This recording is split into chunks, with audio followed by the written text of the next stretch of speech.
Well, we did it. We landed the account of a lifetime. My team and I did an unbelievable job courting Apple into getting their Apple Watch account.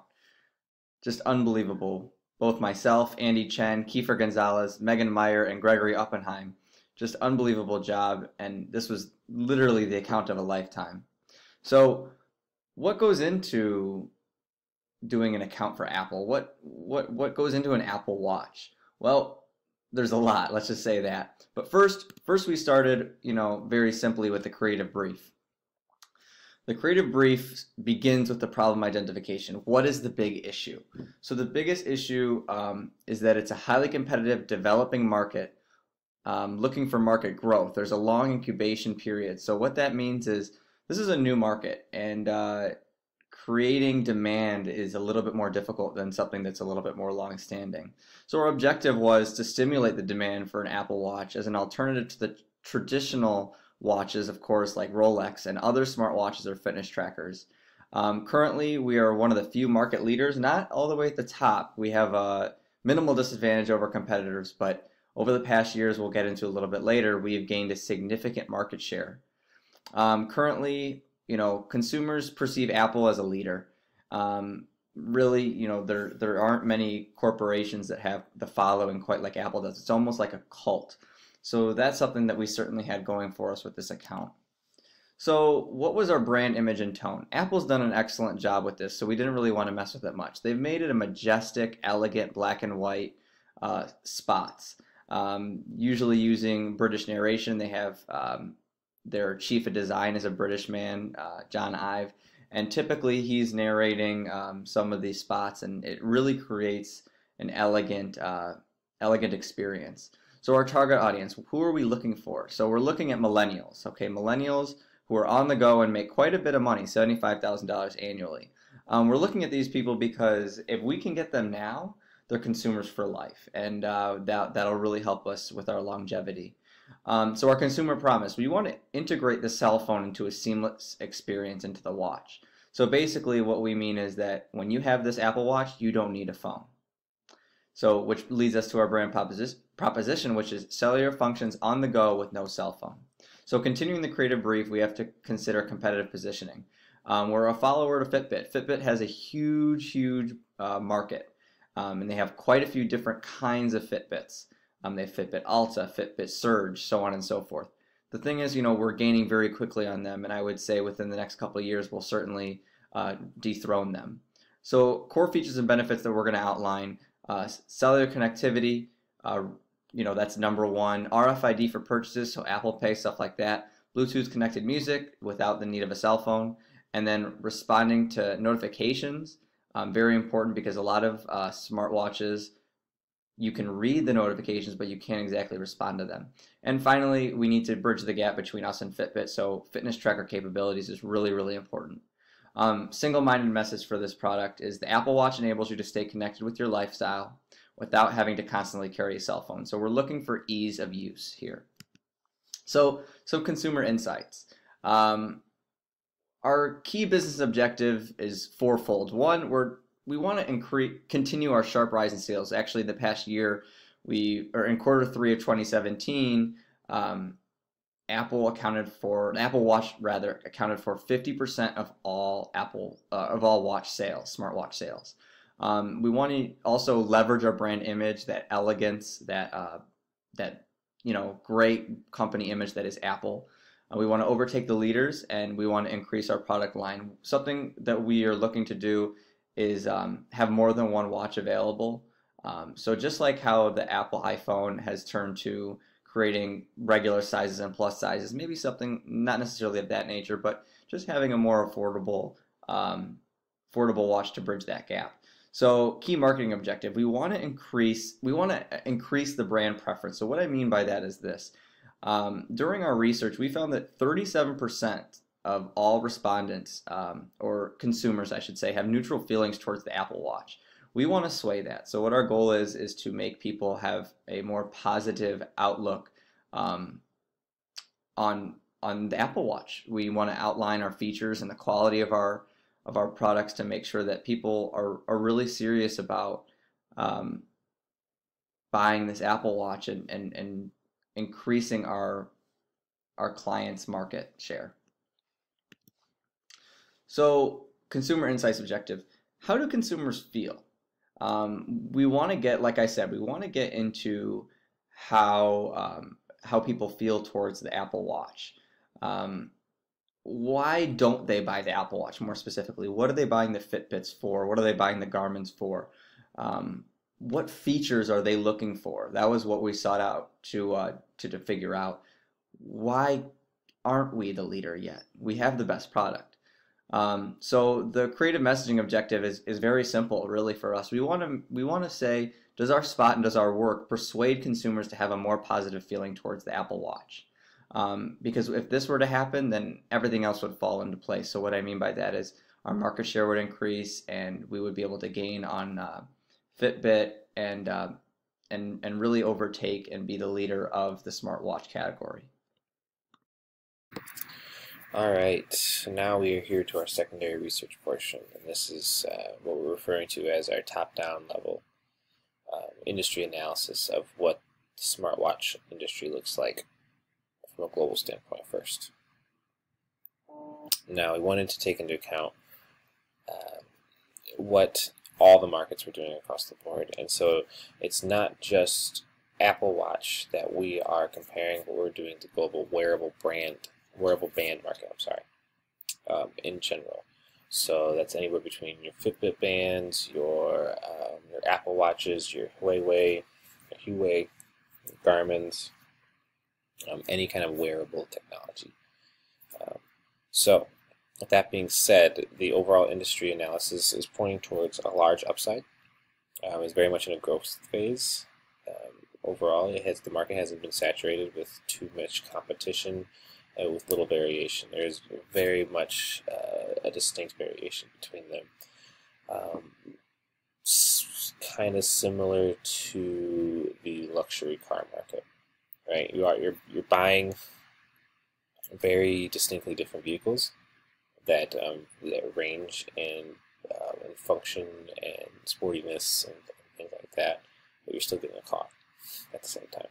So definitely oligarchical in that sense, meaning a small band of strong leaders in the market, as you can see listed here. So, that being said, the market in terms of business units, which means units of business sold, are to eclipse 70 million by 2021. That is roughly double what they did 2 years ago. It's been growing at a steady rate of about 18 to 22% CAGR annually, and that is a fancy finance acronym for compound annual growth rate, which just means it takes into account inflation, and it compounds on itself. So it's a percentage of the previous year's total plus the percentage of growth. That makes sense. Interestingly, fitness bands, which largely is dominated by Fitbit, has been by and large the largest market, as we'll see in the next slide here. But they are expected to be usurped to that top spot by 2019, with Apple Watch leading the way. I think in 2017, Q3, Apple Watch accounted for 50% of all smartwatch business unit sales, all smartwatch shipments for the whole year in just one quarter themselves. So definitely tremendous upside there. All right, moving on. Excuse me. As I was saying, this is more of a competitive analysis, again from the same perspective of the top-down approach from the global side. Fitness band global industry trends are very similar. What this also highlights what I alluded to in the previous slide is that although the market levels are similar to smartwatches, you can see here in this dark red analysis, in this dark red portion of each of the bar graph lines, the growth really hasn't changed that much. They're still relatively at the same numbers. They are growing at a much slower and smaller rate that is more consistent with just the natural growth rate or standardized growth rate of the economy, the equilibrium rate. If you want to get fancy. Smartwatch is growing much faster, and plain and simple. If you look back in 2014, the market for fitness bands was almost 5 times as much as smartwatch, and obviously it was much smaller than it is today, but that was a significant advantage that it had. And smartwatches were untested and new, and there really wasn't a demand for it, or perceived demand for it. It seemed like a commodity that was a specialized good rather than a replacement good, which has become known as today. If you want to throw in some fancy economic jargon in there. With that being said, you can see that at the end of 2019 they're roughly the same, but the actual numbers have smartwatches easing out by a fraction, and then in 2020 and 2021 they start carrying that trend. I think what is most important about these stats right here is that they're all growing together. So they're not exactly supplementary goods. You don't replace one with the other, or at least the market would suggest that it doesn't. They are definitely in competition with each other, but they're not eating up each other's market cap. So meaning, just because someone buys a Fitbit does not mean they're necessarily not going to buy a smartwatch. Vice versa. They might not buy it in that quarter, and so in a quarterly analysis, but overall, both markets are growing, and so they're pulling in money from somewhere else, right? That is a good thing. And I think in the next slide we might see where they actually are pulling those numbers from, or those dollars. Here we go. Okay, so this is an analysis of the Americas industry, which the Americas industry is what we wanted to highlight today because that is Apple's, they're by far their largest market.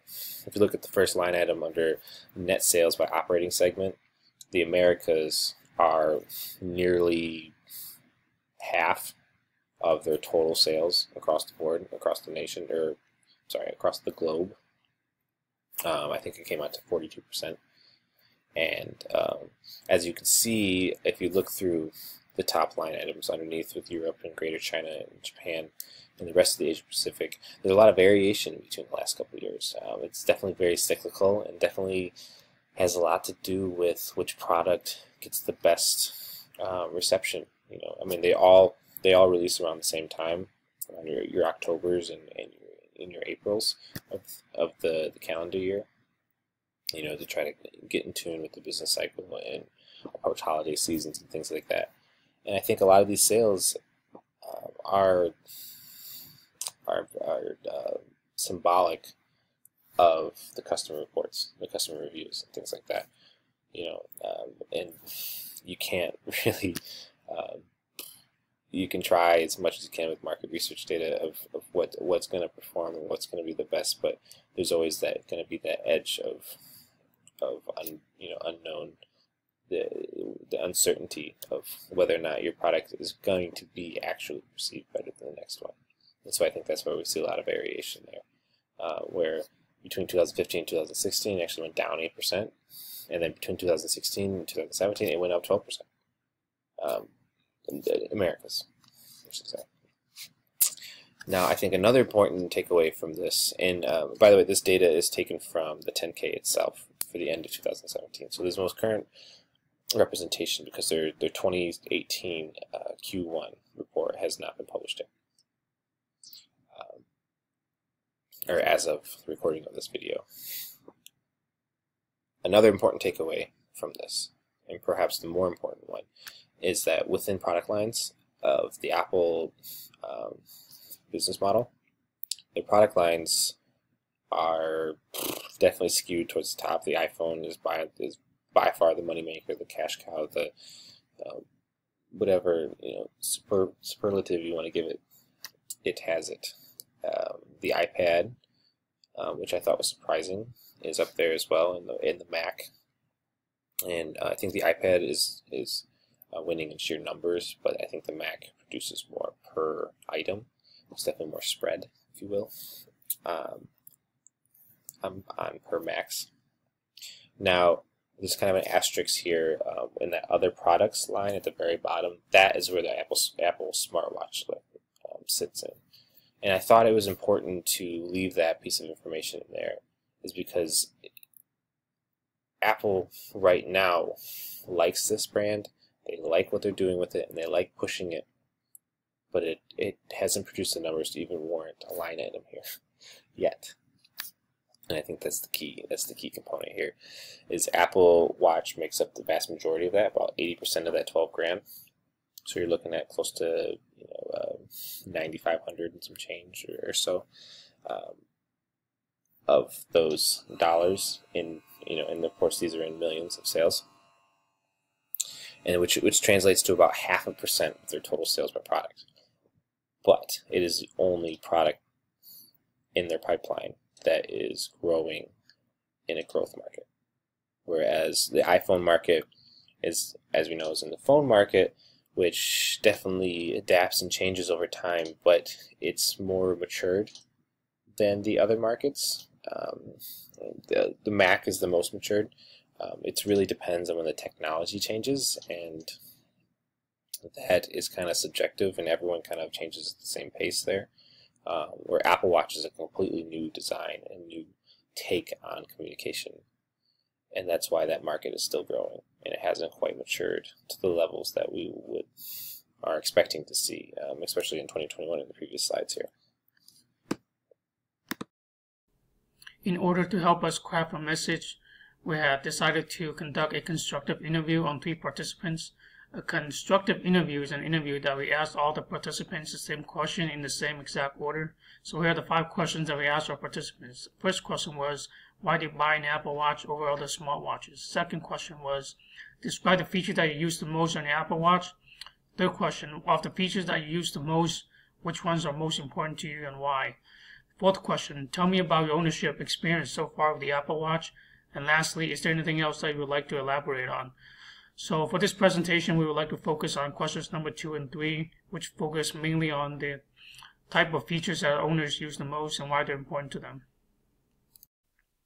This is a Venn diagram that summarizes all the different features that our respondents have told us that they use the most and that are most important to them. So we would like to focus on this area over here where all 3 of them have overlap. And all of our respondents have determined that having the ability to read news and articles, sending and reading texts and emails, having notifications, and also making and receiving calls are most important to them. So throughout our paper, we'll be using these features as a guidance to determine which strategy we're going to be using. Our team developed a consumer research survey, and we distributed it out to multiple different peoples of all different demographics. In total, we had 100 responses. I'm going to walk you real quickly through the survey briefly and calling out some major things that we should bring attention to. So the first question was to select your age group. We had 70% of respondents fall within the 14 to 34 age range, which makes them a millennial, which aligns perfectly with our target market. We then asked them to identify their gender. We had 75% response from females. The next question asked them, have you ever owned an Apple Watch, or do you currently own an Apple Watch? We had 25% of people respond saying they currently own an Apple Watch, and 73% said they have never owned an Apple Watch. We then asked the respondents to identify if they purchased the Apple Watch themselves or if they received it as a gift. And we had 16% receive the Apple Watch as a gift, which was slightly the majority. So 11% said that they purchased it themselves, 16% said they got it as a gift. We then asked them to answer what brand of smartwatch do you currently own, and we asked them to select all that apply out of Apple, Samsung, Fitbit, Huawei, Garmin, other, or I do not own a smartwatch. So we actually had a tie. 25% of respondents own an Apple Watch and 25% own a Fitbit. So it's super close with the lines with the secondary research that we found. The next question had asked them, which brand of smartwatch have you owned in the past? We had 18% of people in the past have owned an Apple Watch, and 40% have owned a Fitbit in the past, which is quite large. And then the last question just asked, how likely are you to purchase an Apple Watch within the next 6 months? And that's kind of how we gauge, will they be in the market? So we determined that 30% are in the market to buy a new Apple Watch. And then we did need to find out how they felt about the Apple brand overall. So we asked them to indicate if they feel strongly negative, negative, neutral, positive, or strongly positive.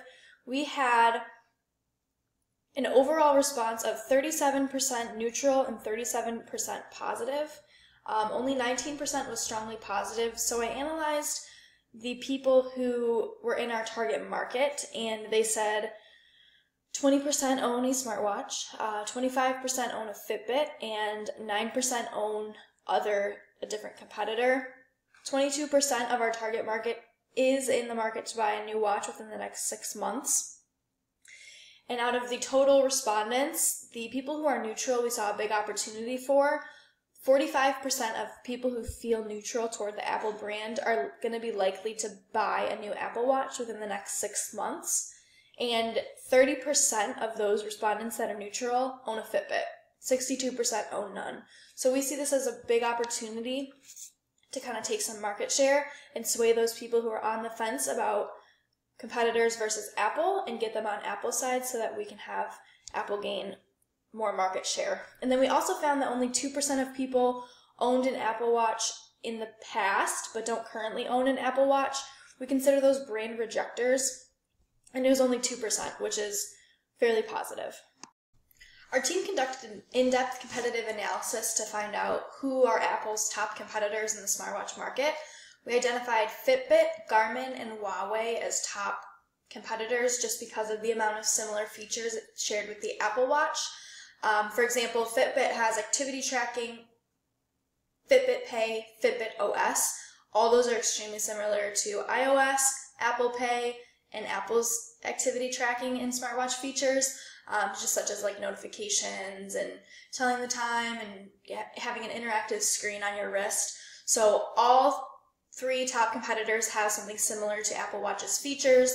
Garmin has Garmin Pay, Huawei has Android Pay. They all have a unique operating system. The weaknesses that we identified were that Huawei has a weak product portfolio and no retail presence. Garmin is kind of just static right now in the market. They don't have any market growth and they're lagging behind technology a little bit. Fitbit has a large lack of apps. They only have a few app partners, which is a huge downfall compared to the other 3 who have really good app support, especially Apple. They have quite a large app library and they have superior app support as well. So the only problem with Apple is that they're not currently positioned as a go-to fitness tracker. So that's something that we need to work on with our advertising campaign. The positives for all the brands, though, is that Apple has the only one with cellular response. So while its competitors can receive notifications, they can't reply. So we're focusing heavily our ad efforts on that particular feature of the Apple Watch. The other stuff that the 3 brands might have over Apple is that Fitbit is a little bit cheaper of an option for a smartwatch. Garmin has a hybrid appearance, so they have some that look just like a normal watch face. They have some that look like a typical smartwatch, and then they also have strictly activity trackers like Fitbit. But Garmin also has a watch face that integrates notifications with just a typical watch, which is pretty cool. And then with Huawei, they're very fashionable and high quality, and that also is a tiny bit cheaper than most smartwatches. They are quickly growing, so it's important to keep our eye on that. We did identify Samsung and Polar as competitors. However, they're not really a threat that we're focusing on because Samsung had no market share in quarter 3. They had some shipments. I think they had about 6%, but they had a recent launch of their watch in quarter 2 of 2017, so that's kind of where all their market share went, and they just didn't make it within these top competitors. And then we looked at Polar, which is strictly a fitness tracker. I looked in to see if they had any smartwatch capabilities, and as of now they don't, but who knows where they'll be in a few years. Hi, I'm Kiefer Gonzalez, and I'm here to talk to you about the persona assignment. We have 3 target consumers that we want to highlight today that really outline the type of consumer we're looking for here. Now, the first one is labeled contemporary worker, and what that truly means is a worker that takes into account all the aspects of modern day life as it is right now. And to expand on that, what I mean is this person who I've highlighted, Shelby McCoy. She is a manager, an insurance utility manager, I should say, but she still has an active lifestyle, and she uses technology to balance the two. And we really want to exploit that that trait that she has in order to kind of position our product to be something that she would ideally want, which we think she does, because the MRI data suggests that people who fit her type of lifestyle and demographic and salary demands and things like that tend to buy our product the most, or buy the Apple Watch the most. Now, expanding on that, the contemporary part of the workforce, it refers to the technology. Since she is actively trying to go to yoga, trying to go to fitness classes, Pilates, what have you, she's constantly needing technology just to keep her in touch with all those things and to balance those things. People like to use it to set their schedule, to stay in group chats so they know what's going on, to check social media to see who's going to what's happening where, kind of things. And because she manages a large team at her workforce, that she also needs to keep them organized and on track as well. And an Apple Watch, we think, would really be beneficial to someone like this, because she can constantly be engaging in conversations with other people, but also be able to just simply, check her watch real quick and stay and remain focused on whatever task she is, and so she constantly has an update, and then she can determine whether she needs to step out of that meeting or come back, or what have you. If her friends are planning a trip to somewhere over the weekend, say a yoga retreat or whatever she likes to do on her free time, she could be in a meeting, in a boardroom meeting, going over the budget for the next week or whatever, or setting the tone for her managing team, or for the team that she manages, I should say. And they could be constantly updating Shelby with certain details about their trip, saying who needs to pack what, who needs to buy what, who needs to buy this, and she can constantly be going over those things and not feel like she has to, scramble at the end of her workday to go pack all those things and get those things ready. And I use that as an example because that's something that I've been through and benefits me greatly as a person. Furthermore, Shelby is the ideal person because she's motivated by professional image and blazing her trail as a pioneer of her own career, but she also likes to blend her athletic interests into her professional life. She wants her interests and her points of view on the world, especially when it comes to fitness and health and things, to translate to her as a professional person. She doesn't want to be just a stereotype businesswoman, which is there such a thing anymore? And that's really what the contemporary label kind of comes as. Is now things are, since there's such an influx of information being passed around via social media about trends and styles and fads and ethics and things like that, there really is no stereotypes that remain any sort of have any validity anymore. I mean, she likes to kind of portray her blend of what makes her her into her professional life. All right, next up we have Paris Sethi. Now, Paris is an R&D researcher, R&D engineer for a large international automotive supplier based out of Plymouth, Michigan. And why I chose Paris as a persona and label it as tech aficionado is because of his close relation between his work in technology and his interests in products, i.e. the Apple Watch. Now, Paris is very similar to Shelby in the fact that their job requires a lot of communication, a lot of analysis, a lot of two-way streets of information being passed through, not just texting and things like that, but also sending and receiving data and things like that, especially in the tech world, and especially in the supplier world.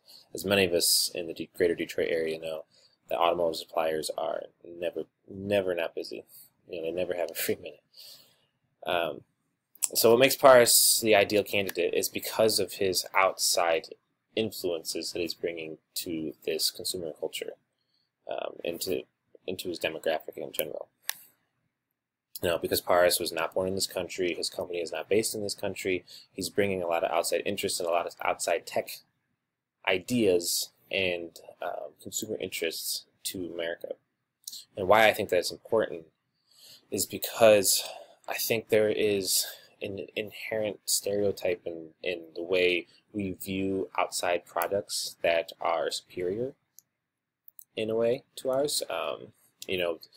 I think consumers like to think of, video games made in Japan are inherently going to be better just because they're made overseas. And, well, it must be good because it's from Japan.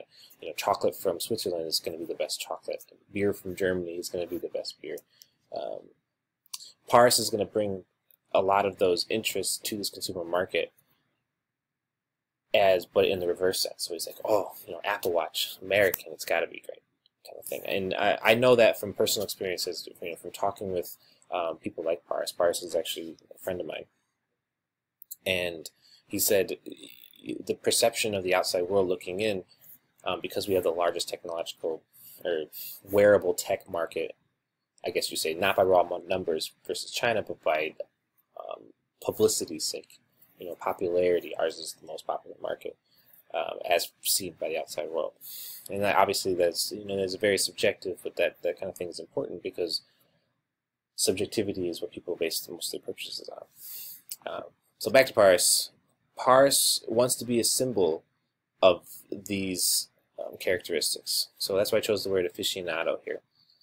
He wants to be kind of an expert, or seen as an expert, or seen as someone who is at least above average in his knowledge base and how he views technology. And he kind of wants to blend that into his personal style and in his work. And I think an Apple Watch, being as advanced as it is, and being as useful and versatile as it is, would really blend those things in Parse's life. He would be able to function, designing on his programs, setting up budgets, running meetings, things like that, that his job role entails, and still maintain his connection to the real world. And as he's working, people viewing him will look at this person with his fancy Apple Watch and think, like, that guy, that guy must know what he's doing. You wouldn't want a financial analyst at, I don't know, like IBM to be, still writing up spreadsheets and not using the most updated software of Excel. It just wouldn't look, it wouldn't have the right image involved. And I think that's the overall tone that Parse is trying to go for. Now, finally, I decided to go with someone who is the most functional of the three. So first, Shelby was the social butterfly that still was very driven in a work environment and wanted to stay connected to the world. And then Parse wanted to be more of a statement, also very driven and successful for his age, and wanted to use that as an incentive in his purchasing objectives, or what he purchases. Kyle here, he is functionally driven. So this is the most basic use of the components of the smartwatch. Kyle is attracted to the apps, to the programs, to the usability of it. He needs it to have proper support systems. So in case it ever crashes, in case things don't quite work out with the apps in the way he needs it to, he wants to always know that he's going to have hotlines or whomever, tech support lines to call and have great service on his product, which Apple Watch has. Now, Kyle is all about staying organized in his communication, and so that's where the functionality plays through. He's an architect, He has his own firm. He works on a referral basis. He has a small office in Ann Arbor, Michigan, and he does residential things. So he's constantly meeting with clients of who are from all different walks of life, who need whatever needs. Someone has flood damage in their home and they need to remodel the basement, or they need to add an addition on their house because they're having more kids, or the people who were very successful in their careers are thinking about retiring and they want to travel the world, so they want to move to a smaller home and downsize, but they want it to be stylish and efficient like they are. I'm describing real fast, FYI, that Kyle has. So, because you have these different people from all different walks of life, you have rich, wealthier people, and you have the middle class who are more efficient, things like that.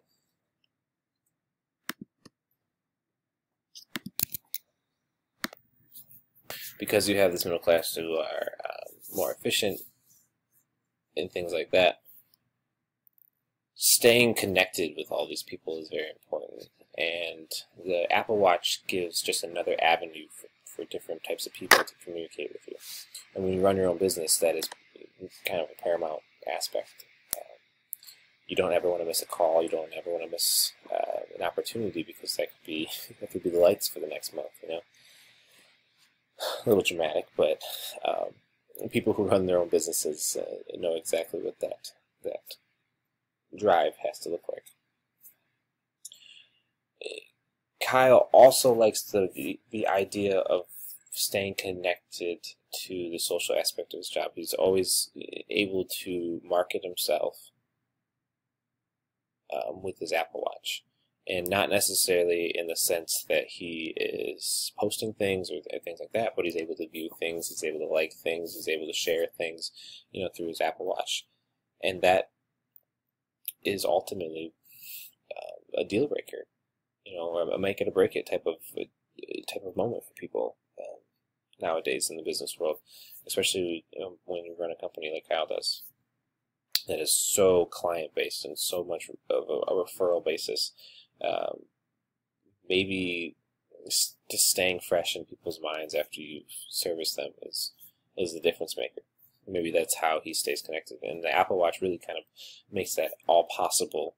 It's just another avenue for someone like Kyle to be able to use to his advantage. So the business objective with our media plan is going to be grow market share through brand preference. Right now, Apple Watch only holds 10% of the market share, and Fitbit has 14%. So we want to shift those brand preferences from Fitbit over to Apple Watch, as well as maybe take a little bit more share from the other competitors that are on the market as well. The business opportunity we see is the Series 4 watch launch. It would be a good time to debut the campaign right before that. And our communication objective is to thoroughly explain what the Apple Watch can do better than its competitors. For example, they are the only one on the market that has perfect cellular integration where they can receive notifications and reply to them. So we would like to stress that point the most. The channel candidates for our media plan are social media, digital, and outdoor advertising. For social media, we will use YouTube, Twitter, and Facebook. Digital, we will do news and tech websites. We will display the GIF banner ad that we developed. And outdoor, we would like to use print media such as billboards and signage. This is targeted to reach the outdoor active people that fall into our target market that are Fitbit consumers and other competitors.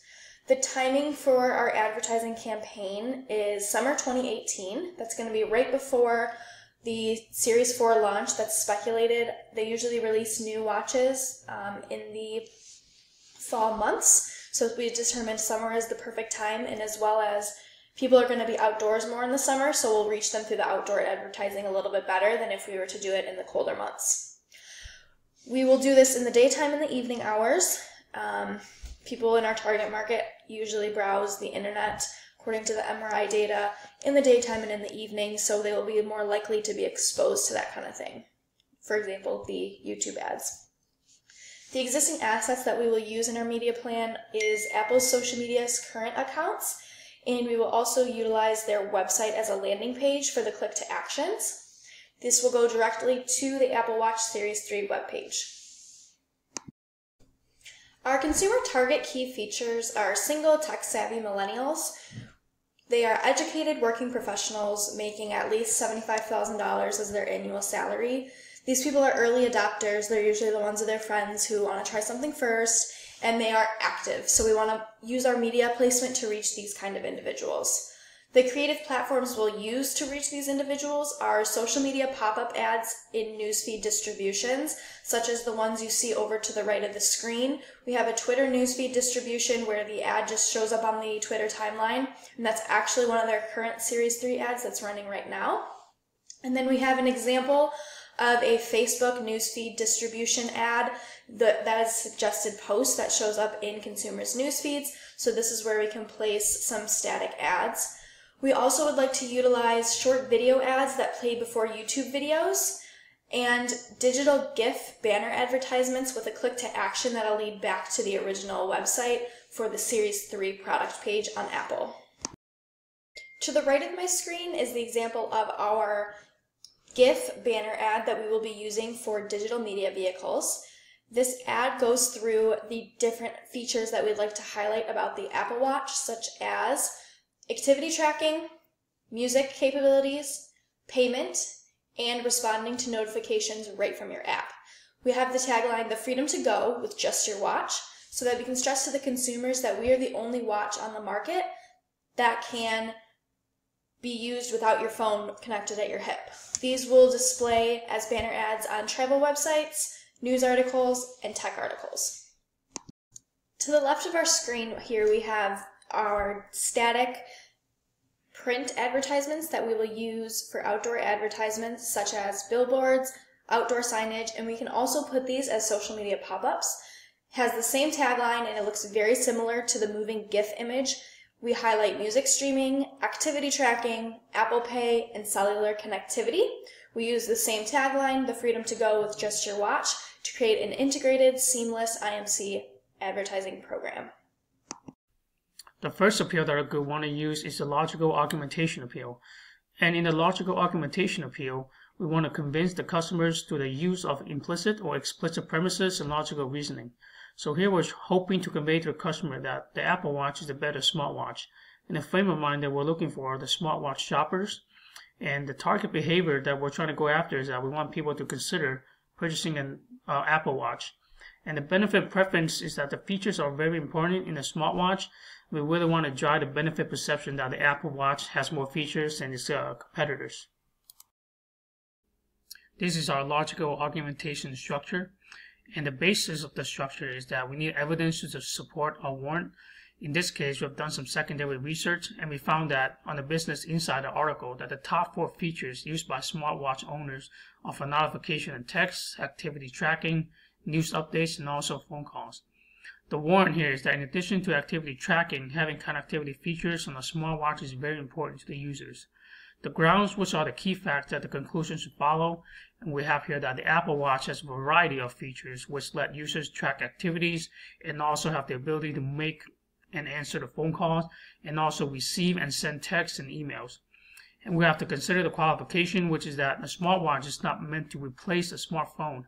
And the conclusion that we derive to is that a good smartwatch should both complement a smartphone and offer additional features and functions independently, like the Apple smartwatch, which has the ability to send text messages, not only to receive them, and also has the ability to make phone calls, which some of the competitors don't have the ability to do.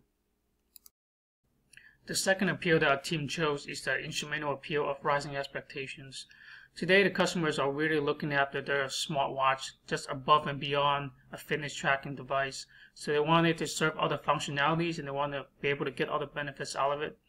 And the big enabler of that is the app availability and support. And this is where the Apple Watch really kind of shines compared to its competitors, because it has the availability to offer a large amount of apps through the Apple Play Store.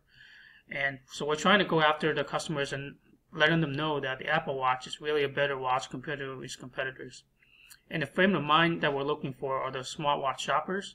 And the target behavior that we're trying to go after are, we obviously want a customer to consider purchasing an Apple Watch. The benefit preference here is that the app availability and support is very important. The underlying desire is obviously to use the communication and connectivity apps for the smartwatch, just beyond the traditional fitness tracking capability. And the benefit perception we're trying to go after here is that Apple Watch support communication and connectivity apps. The vertical belief that we're trying to go after is that having a smartwatch that can download, support communication and connectivity apps will be most important to me. And this, again, goes kind of beyond just traditional smartwatch that can only do fitness tracking capabilities. Hi, my name is Gregory Oppenheim, and I'm the creative director of the Apple Watch Series 3 project. The last and final appeal that we used in our project was the personal emotional appeal. Because for consumers, the most important characteristics of emotions is that they push us towards action. And in response to such an action, humans are very compelled to do something. Now, the target emotions that we are targeting are freedom, excitement, confidence, energy, motivation, being in control, and feeling alive.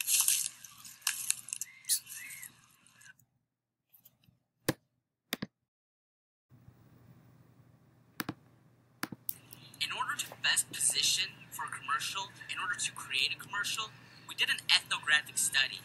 See, we compared Fitbit client needs and preferences with Apple Watch client needs and preferences. Based on primary and secondary research, Fitbit was found to be the greatest external threat in the market. And so we did the study like this. 2 experimenters observed consumer behaviors in the retail space at Best Buy.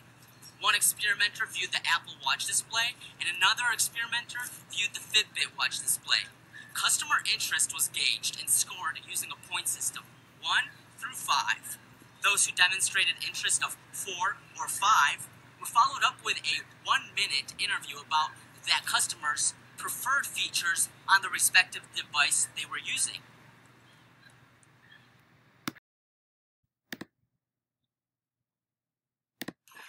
Now, the results of this ethnographic study showed that a majority of prospective Fitbit consumers were interested in features directly related to exercise and fitness.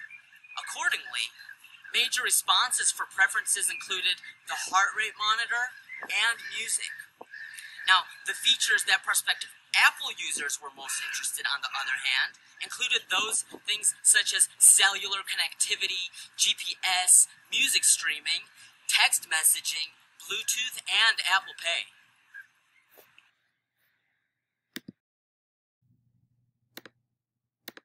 Now, the implications of this ethnographic study in creating the commercial was very important because most of the features prospective Apple consumers are looking for include those features which are almost exclusively only offered by Apple. That is, phone use, sending texts, music streaming, Apple Pay, and Bluetooth. Now, on the other hand, the predominant preferences for people looking at the Fitbit include features which are also offered by the Apple Watch. So, in this way, an opportunity arises to take away fitness market share from Fitbit by informing, prospective clients that Apple devices not only have those capabilities on the Fitbit, but they offer many more in addition. So people who are in the Fitbit market are more likely to buy our product because they get what the Fitbit offers and more. Hi, we're here in Cupertino, California, Silicon Valley, filming our first scene of the Apple Watch Series 3 commercial. Now, we decided to use the imagery here because it really evokes a high-energy setting. What we did in the beginning was use a really smooth, chill music when introducing the setting, and as soon as the girl starts working out, she takes her Apple Watch and switches from that song to DMX Party Up, something more high energy for doing some plyometric exercises. she's going to be doing some up and down exercises. Now, the functionality which is consistent with such a high intensity workout is the heart rate monitor. And she's going to be seeing this, and it will be on the screen of the commercial. Next, we have Apple Music, which is shown when she's changing from song to song. And lastly, right before the scene cuts out, somebody gives her a call on her cell phone. And notice that she does not have any pockets or any type of clothing that will allow her to have a phone. So this really emphasizes that it's hands-free and it's freedom. And you can just see the freedom over here.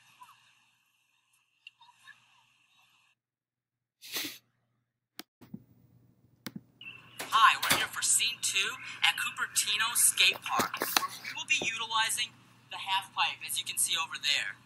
Now, through setting imagery here, we are trying to evoke the extreme nature of skateboarding, and we're trying to show the emotion of pure excitement. And the moment that the skateboarder reaches the high elevation, the emotion of freedom is further reinforced. Now, the commercial will look like this. The skateboarder is on the top of the half pipe, and he changes the music on his Apple Watch to the one that he likes. As he descends down the half pipe ramp, the altimeter shows a decrease in altitude. Now, the heart rate monitor shows up on the left of the commercial screen, where it's also rising as the skateboarder anticipates getting high air. Now, as he continues elevating to the top of the ramp, the altimeter increases, the heart rate increases, and in mid-air, our target consumer sends a text message in mid-air using his voice. Now, how cool is that? Now, the skateboarder feels an emotion of full control when he is able to send this text message in mid-air, landing successfully back on the half pipe. Now, the functionality which is shown here is the voice text messaging app, the music streaming, the heart rate, and the altimeter.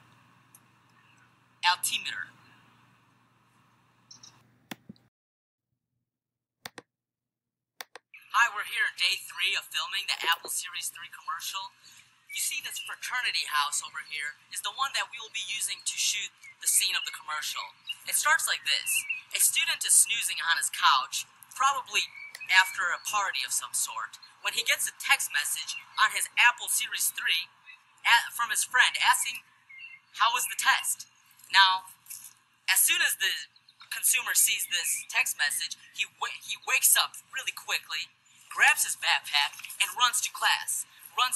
And as he gets there, he realizes that the classroom has been changed on him. Now, he needs to find out where to go. He uses his Apple Watch really quickly, puts in the address, and knows exactly where he has to go. He runs to his class, he arrives, and right before he enters the room, he calls his father to confirm dinner plans after the semester is over. So, this is a really great functionality, and this is also a really good emotional evocation. Now, the emotion of feeling alive is communicated to the target audience when the student receives a text message in the morning informing him of his exam. Now, as he rushes in the split second, the viewer naturally roots for the student to make it on time. This empathy creates an emotional connection. Because our target market is on average more educated, the scene brings an experience that will involve the viewer to relate emotionally. The functionality of, as we have highlighted, is calling, receiving messages, GPS to get to the class, and of course the music streaming, which is really nice as a scene when he's running to class. We get a really good tune called Runnin' by The Far Side.